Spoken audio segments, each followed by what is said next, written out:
Hello everybody and welcome to this video. In this video, we are going to talk about how to create a Twitter pixel for your Shopify store. So let's get started. You can see I have already created my Twitter pixel here, but you can create a new pixel by clicking here. And here you have to provide all this information. But before creating the Twitter pixel, make sure you have a Twitter ads account at ads.x.com. As you can see, I already have my account here. Here you have to click on Tools and then Events Manager. And then you have to click on Add Events if you want to add a new event. However, if you have already created the events and you want to go with them, you have to simply copy the ID of that event which you want to track, and then you have to paste it to our application. Like from here you can copy the pixel ID, and then from here you can copy the IDs which you want to track, and then you have to paste them here. Like purchase event ID, add to cart ID, and after that you have to create a custom pixel, and for that you have to paste the code here.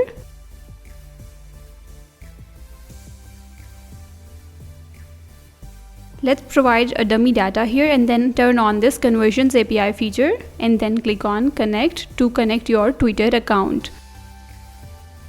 You can see my Twitter account is now connected here. So this is how you can add a new Twitter pixel to your Shopify store. But right now I'm going to test my already created Twitter pixel. So let's visit my online store. And make sure you install this extension Twitter Pixel Helper for checking the events. As you can see, I have viewed the page. Let's check it out whether it's triggered or not. You can see page view is here. Now let's open this product. You can see content view is also here.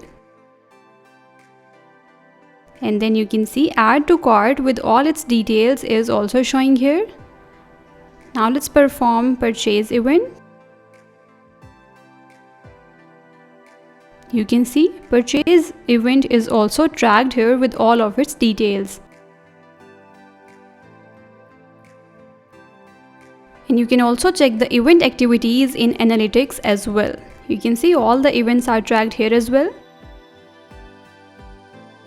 So this is how you can test your Twitter pixel. Stay tuned with us for more information. Don't forget to share your feedback with us regarding our app, and thank you for watching this video.